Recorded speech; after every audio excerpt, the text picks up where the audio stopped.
নমস্কাৰ এটা অভিযোগ প্ৰায়ে উত্থাপিত হয় যে অসমৰ কৃষকে ধান মাহ সৰিয়হৰ উচিত মূল্য নাপায় বৰঞ্চ বেপাৰীৰ অনুগ্ৰহত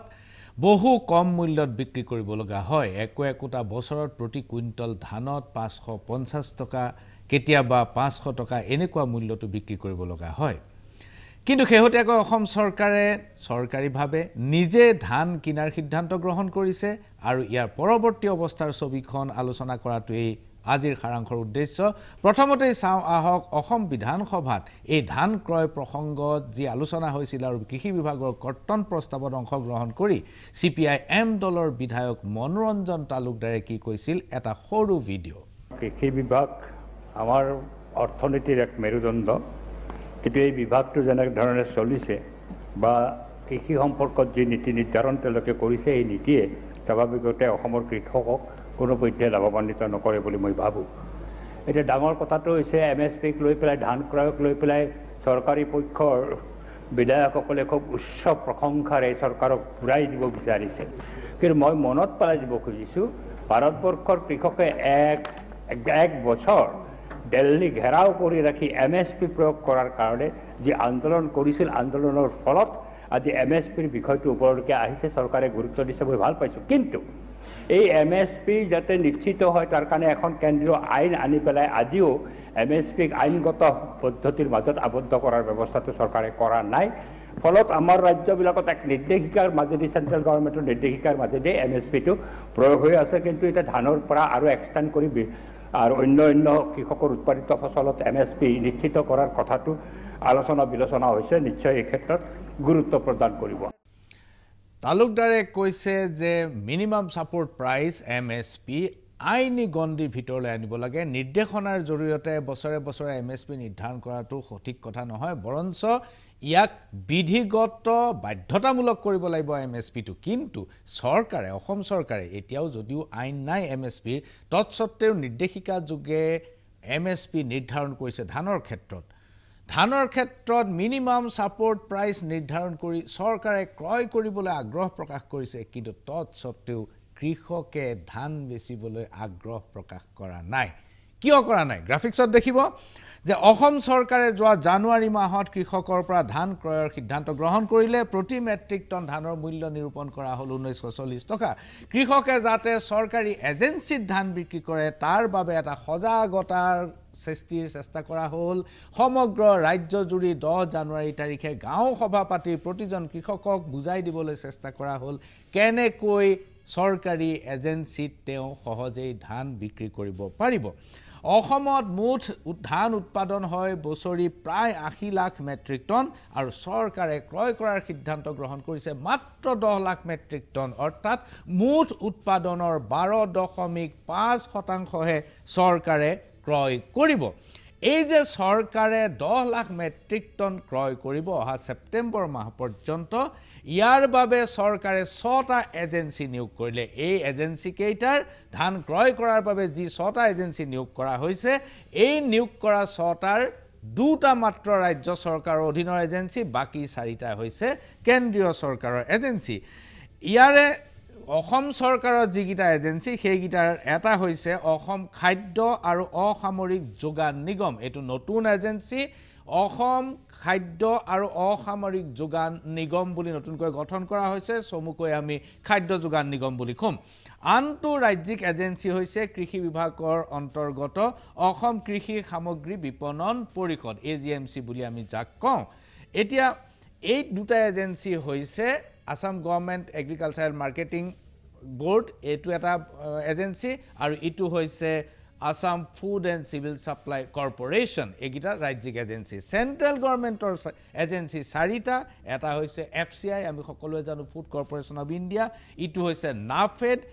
তৃতীয়টো হৈছে নাকফ আৰু চতুৰ্থটো হৈছে NCCF এই আটাইবোৰ এজেন্সি মিলি এই 6টা এজেন্সিয়ে মিলি যোৱা 15 মাৰ্চ পৰ্যন্ত ধান ক্ৰয় কৰিছে 67,364 মেট্ৰিক টন ধান হে ক্ৰয় কৰিবলৈ সক্ষম হৈছে লক্ষ্য আছিল 10 লাখ মেট্ৰিক টন আৰম্ভ হৈছিল জানুৱাৰীত 15 মাৰ্চ পৰ্যন্ত তেওঁলোকে 67,364 মেট্ৰিক টন ধান ক্ৰয় কৰিছে 1 লাখ মেট্ৰিক টন স্পৰ্শ কৰা নাই আৰু ছেপ্টেম্বৰত এই গোটেই ধান ক্ৰয় প্ৰক্ৰিয়াটো সমাপ্ত হ'ব এই যে 67,364 মেট্ৰিক টন ধান ক্ৰয় কৰিলে ইয়াৰ ফলত উপকৃত হৈছে মাত্ৰ 9,844 জন কৃষক অসমৰ 30 লাখৰো অধিক লোকে খেতি কৰে আৰু ইয়াৰে মাত্ৰ 9,844 জন কৃষক উপকৃত হৈছে এফচিআইয়ে ধান ক্ৰয় কৰাৰ লক্ষ্য স্থিৰ কৰিছিল 4 লাখ টন কিন্তু 15 মাৰ্চ পৰ্যন্ত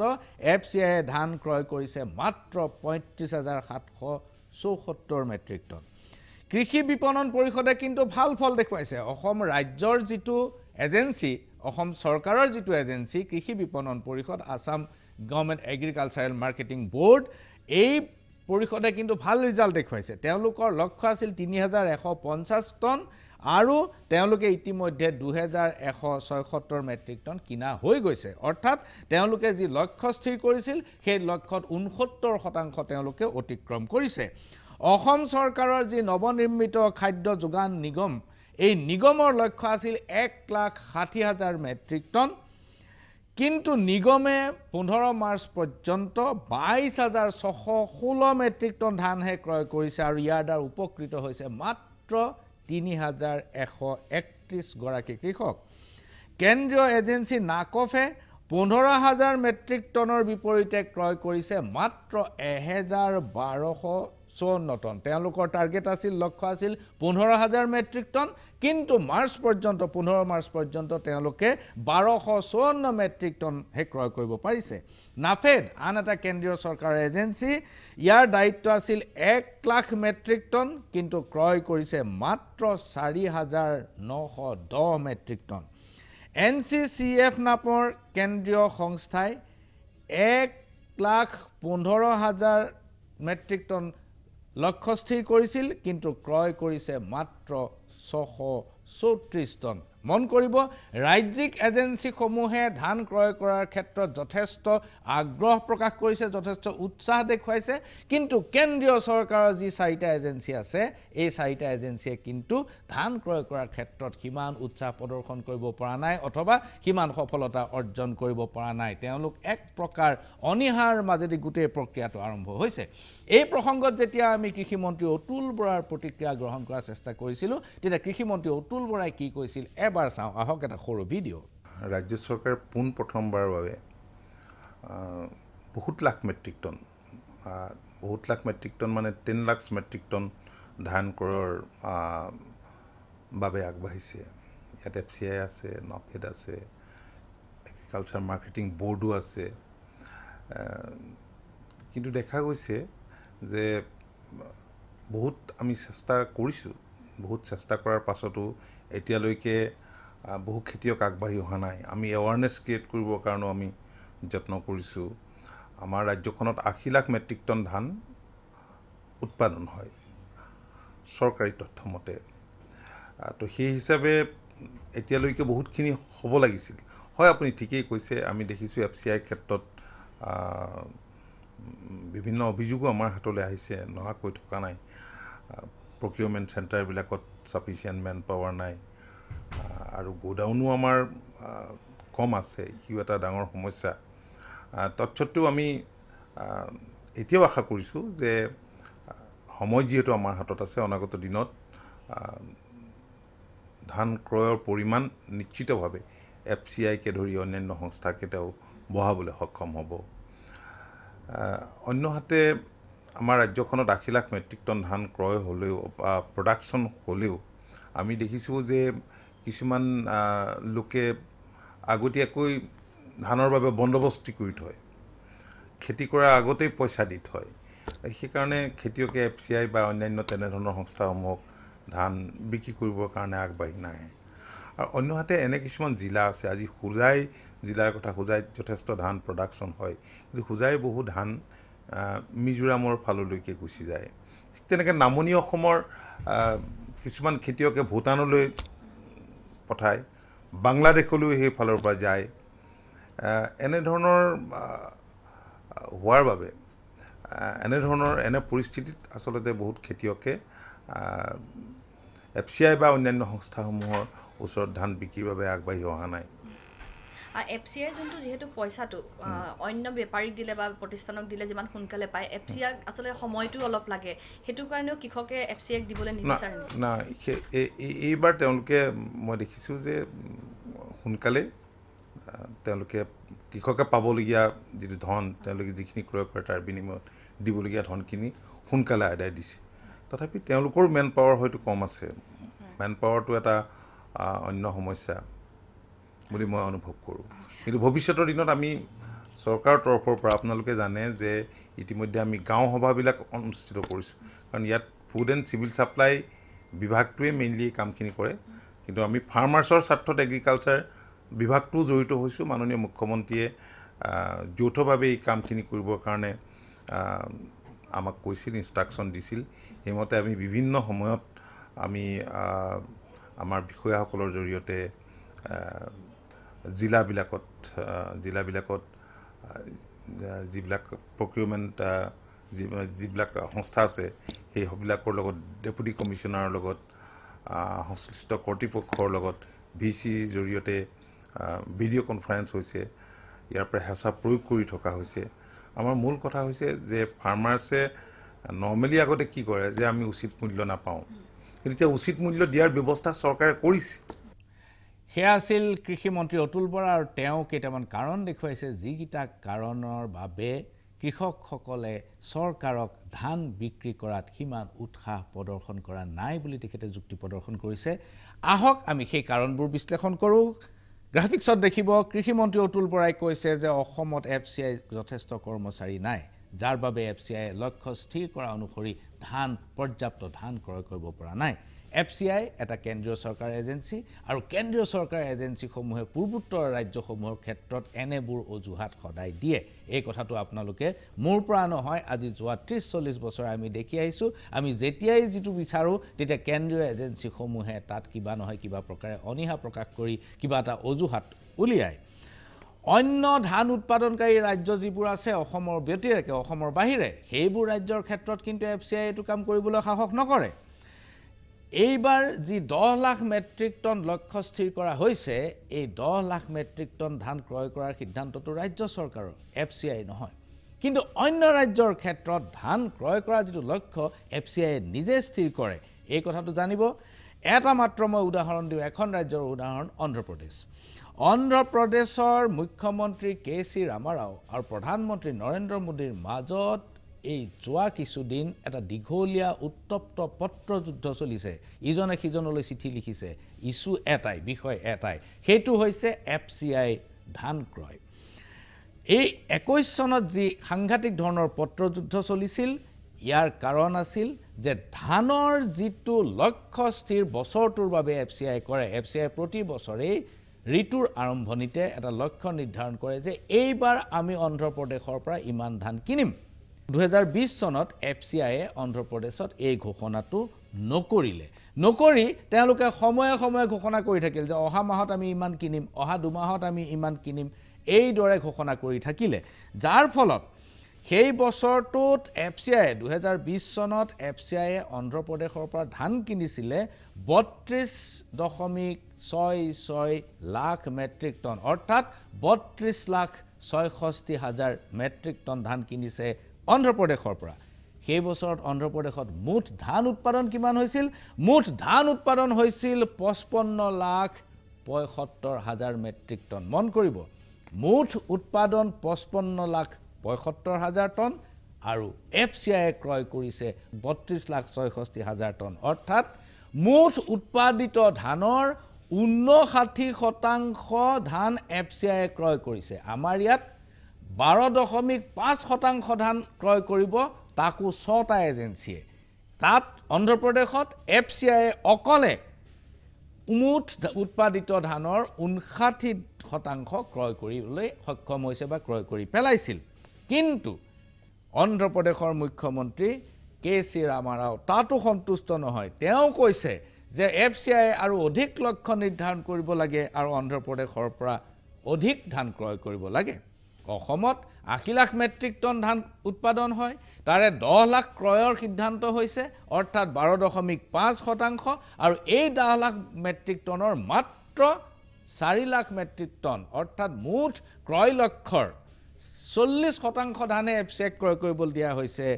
সেইখিনি ক্ৰয় কৰাটো এফচিআই অনিহা এতিয়ালৈকে মাত্ৰ 35,774 মেট্ৰিক টনহে এফচিআই ক্ৰয় কৰিব পাৰিছে কৃষি মন্ত্ৰীয়ে আৰু কেইটামান কাৰণ কৈছে গ্ৰাফিক্সত দেখিব যে কৃষি মন্ত্ৰী অতুল বৰাই কৈছে অসমত পৰ্যাপ্ত গুদামৰ অভাৱ হয় কথাটো সঁচা অসমত ইমানখিনি ধান বা অন্য শস্য প্ৰক্ৰিয়া কৰিলে অৰ্থাৎ ক্ৰয় কৰিলে সেইখিনি ৰাখিবৰ কাৰণে কিছু সময়ৰ বাবে ৰাখিবৰ কাৰণে যিমান সংখ্যক গুদামৰ প্ৰয়োজন সিমান সংখ্যক গুদাম নাই কিন্তু কৃষি মন্ত্ৰী অতুল বৰাই কোৱা আটাইতকৈ ডাঙৰ কথাটো হৈছে যে শস্যৰ আগতীয়া বিক্ৰী তেখেতে কৈছে যে আগতীয়াকৈ পথাৰতেই কৃষি খেতি কৰাৰ আগতেই বা চপোৱাৰ আগতেই ধান বিক্ৰী হৈ যায় পথাৰতে বিক্ৰী হয় পাইকাৰী আহি তাৰ পৰা লৈ যায় এই কথাটোৱে হৈছে অসমৰ কৃষি অৰ্থনীতিৰ অত্যন্ত গুৰুত্বপূৰ্ণ অধ্যায় যাৰ কাৰণে কৃষকে আসলতে সদায় প্ৰকৃত দাম প্ৰকৃত মূল্য পোৱাৰ পৰা বছৰৰ পিছত বছৰ বঞ্চিত হৈ আছে এই ক্ষেত্ৰত মই অলপতে বিশিষ্ট বামপন্থী নেতা যাৰ কৃষকৰ লগত উতঃপুত সম্পৰ্ক আছে কৃষকৰ লগত দৈনন্দিন তেওঁ কথা পাতি থাকে দৈনন্দিন তেওঁৰ কথা বতৰা নিয়মিতভাৱে চলি থাকে সেইজন বামপন্থী নেতা হেমেন দাসৰ এটা সাক্ষাৎকাৰত তেখেতে এই প্ৰসংগত কি কৈছিল এবাৰ চাই লওঁ আহক এতিয়া এনে কিছুমান চলি আছে গাঁও অঞ্চলত বাৰী বিক্ৰী তাৰমানে এই যে বহাগ মাহত তামোল ফুলিব তেতিয়াই বাৰীখন বিক্ৰী হ'ল এইটো ফৰৱাৰ্ড ট্ৰেডিং আগতীয়াকৈ কৰি দিয়ে এই ফৰৱাৰ্ড আগতে খেতি পথাৰতে আছিলে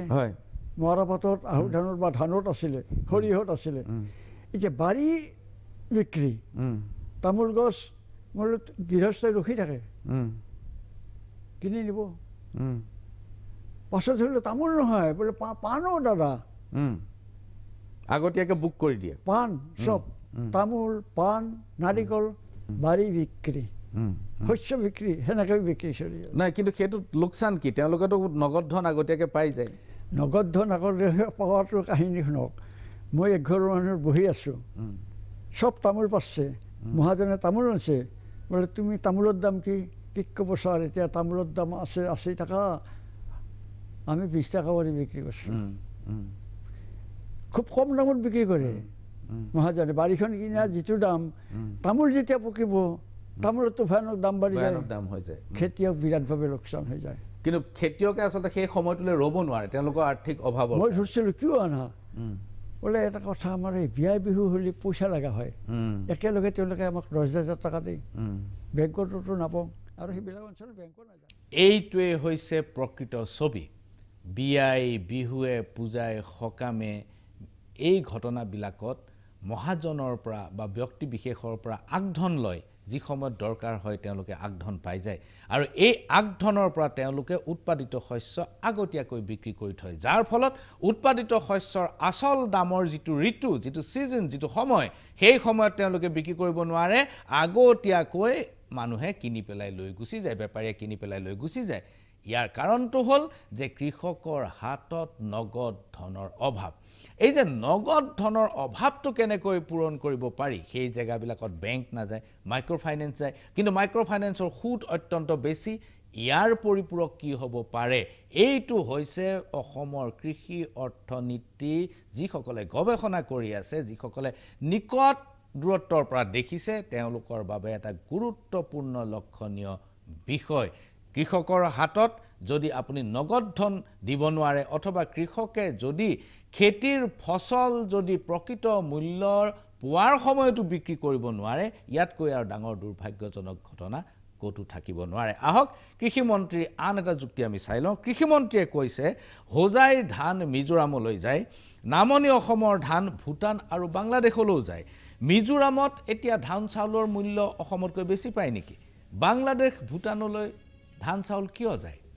মিজোৰাম হোজাইৰ ধান যে হোজাইৰ চাউল হিচাপত যায় ধান হিচাপত নাযায় মিজোৰামত কোনো ধান মিল নাই এই যে হোজাইৰ চাউল যে মিজোৰামলৈ যায় এইটো এটা ফৰৱাৰ্ড ট্ৰেডিং অৰ্থাৎ হোজাইৰ বেপাৰীয়ে পথাৰত আগতীয়াকৈ ধান কিনি আগতীয়াকৈ পইচা দি কম দামত ধান কিনি ৰাখি থয় আৰু হোজাইৰ খেতিয়কৰ যিহেতু প্ৰয়োজন আছে ধনৰ বিভিন্ন কামত নগদ ধন লাগি থাকে গতিকে হোজাইৰ বেপাৰীৰ ওচৰত তেওঁলোক শৰণাপন্ন মিজোৰামলৈ চাউল যোৱাৰ অন্যতম কাৰণ হৈছে এই ফৰৱাৰ্ড ট্ৰেডিং আগতীয়া শস্য বিক্ৰী দ্বিতীয় কথা কৃষিমন্ত্ৰীয়ে কৈছে যে বাংলাদেশ আৰু ভূটানলৈও চাউল যায় ভূটানলৈ কি হিচাপত যায় মই নাজানো কিন্তু বাংলাদেশলৈ অসমত উৎপাদিত চাউল কেতিয়াও নাযায় বাংলাদেশলৈ অসমৰ চাউল যায় দৈনিক চোৰাংভাৱে যায় আমি আসলতে নিয়মিতভাৱে ৰপ্তানি কৰিব পাৰোঁ এক্সপোৰ্ট কৰিব পাৰোঁ আমি এটা ব্যৱস্থাত কিন্তু আমি তাকো কৰিব পৰা নাই বা কৰা নাই বৰঞ্চ চোৰাংভাৱে নিয়মিতভাৱে গৈ আছে সেইটো হৈছে পিডিএছৰ চাউল যিবিলাক চৰকাৰী আঁচনি অন্তৰ্গত 2 টকীয়া চাউল 3 টকীয়া চাউল যিবিলাক আমি দি আছে চৰকাৰে সেইবোৰ বহুত মানুহৰ ঘৰত উদ্বৃত্ত আছে সাৰপ্লাস আছে বহুত মানুহে যিমানখিনি চাউল লাগে তাতকৈ বহুত বেছি চাউল পাইছে বিভিন্ন আঁচনিৰ যোগেদি চাউল পাইছে মই উজনি নামনি সকলোতে দেখিছো যে কাৰোবাৰ চৰাঘৰ কাৰোবাৰ বাৰান্দা চাউলৰ বস্তাৰে ভৰ্তি হৈ আছে এইবোৰ পিডিএছৰ চাউল তেওঁলোকে যেতিয়া সাৰপ্লাস আছে ব্যৱহাৰ নাই তেওঁলোকৰ যিখিনি ভোগ কৰে তাৰ উপৰি নিজৰ ঘৰৰ ধান চাউল আছে এইখিনি তেওঁলোকে বেপাৰীক বিক্ৰী কৰি দিয়ে 3 টকা দৰত মানুহজনে কিনি আনিছিল 10 টকা দৰত বিক্ৰী কৰিলে আৰু বেপাৰীয়ে 10 টকা দৰত কিনি লৈ গৈ 20 টকা দৰত বাংলাদেশ সীমান্ত পোৱাই দিলে ইয়াৰ পিছত আৰু প্ৰয়োজন নাই যথেষ্ট পৰিমাণে লাভ ইয়াত থাকি যায় গতিকে এই যে চোৰাংভাৱে চাউল গৈ আছে এয়া অসমত উৎপাদিত ধানৰ পৰা হোৱা চাউল নহয় এয়া চৰকাৰে নিজে দিয়া পিডিএছৰ চাউল 2 টকীয়া 3 টকীয়া কিলোৰ চাউল প্ৰতিদিন টেলিভিছনত এনেকুৱা তদন্ত চলি আছে কিন্তু চৰকাৰৰ যিবোৰ এনফোৰ্সমেন্ট এজেন্সি ল এনফোৰ্সমেন্ট এজেন্সি এওঁলোকে কিন্তু এতিয়ালৈকে গুৰুত্ব দিয়া নাই সাৰাংশ ইমানতে সামৰিছো নমস্কাৰ